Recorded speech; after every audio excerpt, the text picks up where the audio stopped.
मैं प्रभु का धन्यवाद करती हूँ सबसे पहले कि खुदा ने मुझे यहाँ पे आने का मौका दिया। और मैं प्रभु का धन्यवाद करती हूँ कि बिशप जी आज से 10 साल पहले, सॉरी 13 इयर्स पहले, 13 साल पहले परमेश्वर ने मुझे इनसे मिलाया। और मैं आप सबके सामने अपनी जीवन की गवाही देना चाहती हूँ।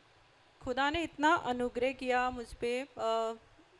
मेरी शादी हुई थी 96 में। आफ्टर मैरिज 2 मंथ ही मेरे को किसी ने ब्लैक मैजिक किया और 13 साल तक मैं दुष्ट आत्माओं से पीड़ित थी। और उसी दौरान मतलब उसके चलते ही मैं 6 बच्चे अपने खो चुकी थी। 6 बार मेरा मिसकैरेज हुआ। आप समझ सकते हैं कि क्या गुजरती है जब एक बच्चे को हम खोते हैं। और मैं एक के बाद एक 6 बच्चे मैं खो चुकी थी। मतलब शैतान ने बहुत कुछ सोचा कि ये कुछ ना इसको मिले, बट परमेश्वर महान है, तब भी वो संभालता था। क्योंकि खुदा का वचन कहता है ना कि तेरी माँ के गर्भ में आने से पहले मैंने तुझे चुन लिया, मैंने तुझ पर चित्त लगाया है। वो परमेश्वर जब हम नहीं जानते तब भी वो खुदा हमारे साथ रहता, हमें संभालता है। तो हमने हर जगह पे ट्रीटमेंट कराया। मैं बहुत मतलब कोशिशें की कि भाई यहाँ से ठीक हो जाए, वहाँ से ठीक हो जाए, बट कहीं पे मुझे रिलीफ नहीं मिला। वो चीज़ बढ़ती गई। 7 दुष्ट आत्माएं मेरे साथ रहती थी। जैसे तैसे प्रभु ने मुझे 2 बच्चे दिए हैं, एक बेटा एक बेटी है। मैं ब्लेस हूँ, परमेश्वर ने इतने अच्छे बच्चे मुझे दिए हैं, उसके लिए मैं खुदा का धन्यवाद करती हूँ। और लास्ट मोमेंट पे ऐसा हुआ कि लोग बोलने लगे कि ये मेंटली डिस्टर्ब हो गई है, तो साइकेट्रिस्ट को भी मुझे दिखाया। 6 मंथ मेरे को पागलपन की दवाइयाँ भी खिलाई गई, बट वो चीज़ जो थी वो थी, मेडिसिन का कोई काम नहीं था उसमें। तो मेरी हालत बद से बदतर होती गई। महीनों महीनों में हॉस्पिटलाइज रहती थी, बट दवाई कोई असर नहीं करती थी। और ऐसा होता था कि गवर्नमेंट जॉब होने के बावजूद भी हमारे पास पैसा नहीं होता था हॉस्पिटल का खर्चा पूरा वो देने के लिए, फीस देने के लिए हमें किसी से लेना पड़ता था। तो परमेश्वर फिर भी संभाल रहा था। मुझे नहीं पता कैसे खुदा ने संभाला। 7 दुष्ट आत्माएं अंदर लेके चलना, और मेरे बच्चे, उनका बचपन मुझे नहीं मालूम। वो मेरे पास नहीं आते थे, मैं दूर से देखती थी उनको। पास आते थे मैं बहुत मारती थी उनको। लेकिन और जब पता है क्या, आप माएँ बैठी हैं बहुत सारी यहाँ पे, जब आप बच्चे को बुलाओ और आपका बच्चा आपके पास ना आए, आपसे डरे, तो कैसा बीतता है ना मन पे, इतना दुख होता है। मैं रोती थी कि मैं अपने बच्चे को छू नहीं सकती। वो इतनी दूर से बोलते थे मम्मा नहीं, पास नहीं आना, आप मारोगे। वो नहीं आते थे। फिर ऐसा समय आया कि हम लोग ना, हमने सोचा बस अब और नहीं जीना है। हमने सोचा पूरी फैमिली सुसाइड करेंगे। और वो दिन भी आ गया। वो था 13 नवंबर 2010। वो रात हम कभी नहीं भूल सकते। मेरे हस्बैंड दिल्ली पुलिस में हैं, तो गन ऑब्वियसली उनके पास थी। तो उन्होंने गन लोड कर ली और बोलते आज रात को पूरी फैमिली को ख़त्म करेंगे। मुझे तो होश नहीं था, क्योंकि मैं दिन रात सोती नहीं थी, बैठी रहती थी। जितना मर्जी खाना दे दो मेरे को, मैं ऐसे मतलब मेरे को कोई पता ही नहीं था क्या जिंदगी मैंने जी है, वो नर्क जो मैंने देखा। तो परमेश्वर कहता है ना कि खुदा ना अपने बच्चों पे निगाह रखता है। तो एक आंटी रहते थे हमारे पड़ोस में, कोई काम नहीं था, बल्कि उनके हस्बैंड बेड रिडन थे, वो एक सेकंड भी कहीं पे जा नहीं सकते थे। वो अचानक हमारे घर आती है और वो पूरी रात हमारे घर पे बैठी। तो मेरे हस्बैंड को ना मतलब 2 साल पहले भी हमें सुसमाचार मिला था, 2008 में भी।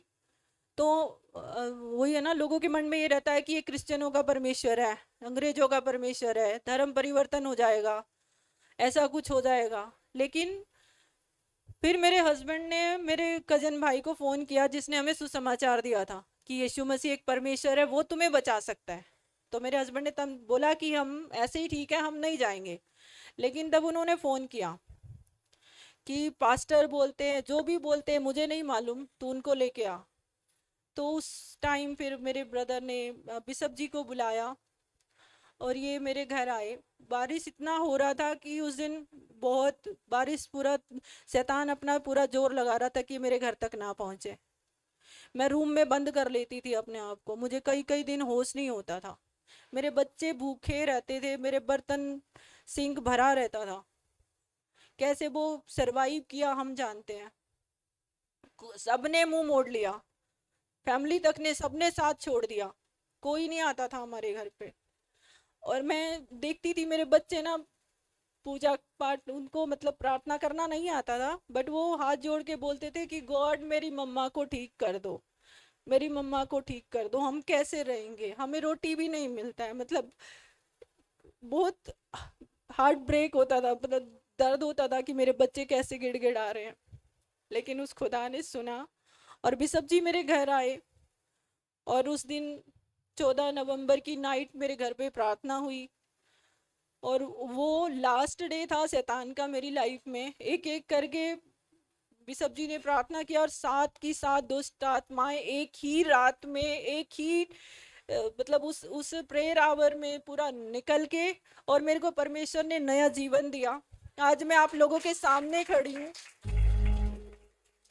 और इतना ही नहीं, जब हम अपने ट्रीटमेंट के लिए दूसरों के आगे बोलते थे कि हमारे लिए करो, खुदा ने मुझे इस लायक बनाया, परमेश्वर ने मुझे इस्तेमाल करना शुरू किया। अभी पानीपत में एक कलीसिया चल रही है, वहाँ पे 15,000 लोग, सॉरी 1500 लोग आते हैं, अभी 1500 लोग आते हैं।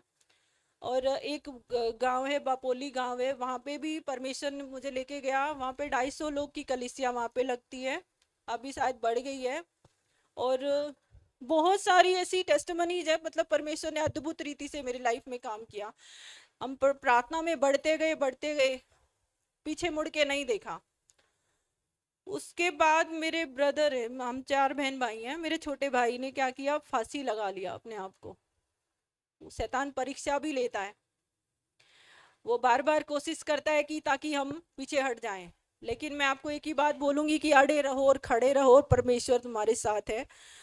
तो मैं उस टाइम फास्टिंग चल रहा था, तो फास्टिंग का लास्ट डे था, 21 डेज की फास्टिंग थी। तो प्रार्थना का आखिरी दिन था, रात को थके हुए थे, सो गई। 11 बजे के आसपास मेरे को कोई ऐसे हाथ लगाता है कि उठो और प्रार्थना कर अपने भाई के लिए। तो मैंने इधर उधर देखा, सब सोए थे, कोई है नहीं। तो फिर मैं सो गई। सेकंड टाइम फिर बोला कि उठ और प्रार्थना कर, अपने भाई के लिए प्रार्थना कर। मैंने फिर इधर उधर देखा, थकान थी, तो मैं ना फिर सो गई, नहीं उठी। तो जैसे माँ गुस्सा करती है ना, बच्चा नहीं उठता है, तो एकदम से होली स्पिरिट ने, पवित्र आत्मा ने मुझे पूरा हिला के बोला, उठ रही है कि नहीं उठ रही है, उठ और प्रार्थना कर। मैं उठी और मेरा गला पूरा बंद था, मैं बोल नहीं पा रही थी। मैंने, अब खुदा गला तो खोलो मेरा। मेरा गला भी एकदम ठीक हो गया। मैंने प्रार्थना करना शुरू किया और गैर भाषा में मैं प्रार्थना कर रही थी। मुझे नहीं समझ आ रहा था कि क्या, मतलब किस चीज़ के लिए मुझे प्रार्थना करनी है। मैंने पूछा, परमेश्वर मुझे ये तो बताओ कि भाई के लिए प्रार्थना करना है, लेकिन क्या प्रार्थना करना है, क्या होने वाला है। परमेश्वर ने मुझे बोला कि बाइबल ओपन कर। मैंने बाइबल खोला। आपने पढ़ा है जब लाजर मर जाता है, वो चैप्टर मुझे प्रभु ने खोलने बोला, और मुझे समझ आया कि कुछ तो भी बड़ा होने वाला है। मैंने प्रार्थना किया, मेरी प्रार्थना चला 12:30 बजे तक रात को। और जैसे अंदर से आवाज आ रही है, अब सब ठीक है, तू सो जा। मैं सो गई। 12:30 बजे मेरी प्रार्थना खत्म होती है और 1:30 बजे मेरे भाई ने अपने आप को फांसी पे लटका दिया और वो डेड हो गया। सुबह मम्मी का फ़ोन आता है मुझे कि 6 बजे तो उठ गई। मैंने कहा हाँ। चाय पी ली मैंने, क्योंकि पवित्र आत्मा बात कर चुका था। मैंने कहा आप ये बताओ हुआ क्या है। तो मम्मी बोलते कि ऐसे ऐसे फांसी लगा ली उसने। मैंने कहा अब जिंदा है। मम्मी कहती जिंदा है। मैं प्रभु को धन्यवाद करती हूँ, उस मुर्दा लाजर को, जो बाइबल में मुर्दा लाजर को जिंदा होते देखा, वो मेरे जीवन में मेरे परमेश्वर ने करके दिखाया। वो लाजर को कब्र से लेके आया परमेश्वर। क्योंकि खुदावन कहता है ना कि आप लोगों ने भी सुना होगा कि जब बंदा लटक जाता है तो उसका सब यूरिन वगैरह सब पास हो जाता है, खत्म हो जाता है। तो जब उसको उतारा, उसके अंदर कुछ नहीं था। मम्मी भी आते थे चर्च में, भाभी भी आते थे। तो मम्मी कहते कि मैं बस ये बोल रही थी, परमेश्वर अगर मैंने कभी सच्चे मन से तुझे प्रार्थना की तो मेरे बेटे को मुझे वापस कर। और मेरी भाभी को किसी बोलते हैं कि मेरे को कोई किसी ने बोला कि इसको छाती से दबा। तो जैसे ही वो दबाने लगी तो पापा मेरे आर्मी रिटायर्ड हैं, वो थोड़े स्ट्रिक्ट हैं, तो उन्होंने बोला कि बहुत अच्छा काम नहीं किया है, इसको पड़ा रहने दो, इसको हाथ नहीं लगाओ। लेकिन होली स्पिरिट अपना काम करना चाहता था। तो जब उसने दबाया तो इतना टेनिस बॉल के टाइप एक उसके मुंह से मांस का टुकड़ा बाहर आया और वो उठ के बैठ गया। वो परमेश्वर, वो मुर्दों को जिलाने वाला परमेश्वर, वो जीवता परमेश्वर, वो हमारा परमेश्वर है जो हमारे बीच में चलता फिरता है, जो हमारे बीच में काम करता है। और जो विश्वास के साथ परमेश्वर के साथ चलता है ना, उसकी लाइफ में कभी कोई कमी नहीं हो सकती, कोई शैतान उसको हरा नहीं सकता, क्योंकि खुदा जिसकी जंग को लड़ता है वो कभी हार नहीं सकते। इसीलिए खुदा का वचन कहता है अड़े रहो, खड़े रहो और खुदा की नजात के काम देखो, उसके बड़े बड़े छुटकारों को देखो। परिस्थितियां बिगड़ेंगी। अभी आप लोग, कुछ लोग नए होंगे विश्वास में, कुछ अभी आए होंगे, कुछ पुराने होंगे, लेकिन मैं आप लोगों से एक ही बात बोलना चाहती हूँ, विश्वास से कभी पीछे मत हटना।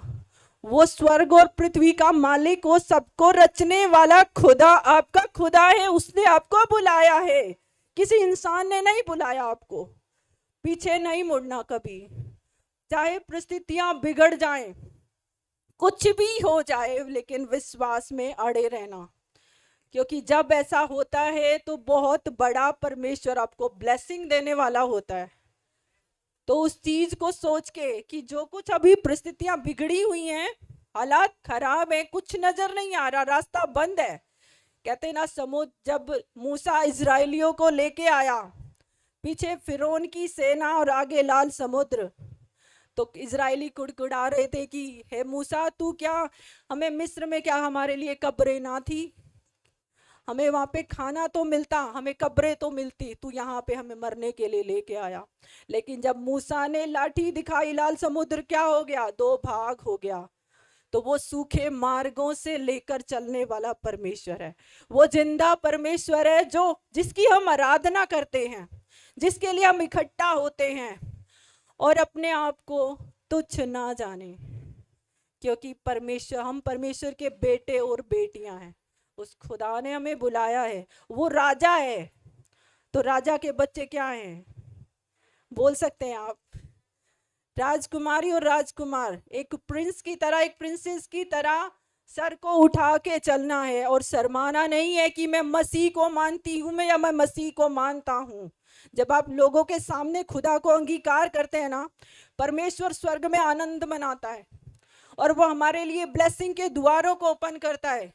क्योंकि वचन कहता है, अगर तू मनुष्यों के सामने मुझे मान लेगा या मान लेगी, तो मैं अपने पिता के सामने तुझे मान लूंगा। वो जिंदा खुदा हमारा परमेश्वर है। तो हम किसकी आराधना करते हैं? राजाओं के राजा की, प्रभुओं के प्रभु की, वो हमारा परमेश्वर है। Thank you Lord Jesus. मैं सारी महिमा जलाल सब मैं परमेश्वर को देती हूँ। और आज आप लोगों के बीच में यहाँ आने के लिए और गवाही देने के लिए खुदा ने मुझे मौका दिया। और परमेश्वर आप सबको ब्लेस करे जैसे मुझे ब्लेस किया। 13 साल हो गए मुझे प्रभु में चलते। बहुत सारी परिस्थितियाँ आई, बहुत ऐसी बातें हुई कि खुदा को चुन लो या हमें चुन लो, बट मैंने खुदा को चुना और खुदा कभी हमें नीचा होने नहीं देता। प्रभु का धन्यवाद करता है। Thank you Lord Jesus.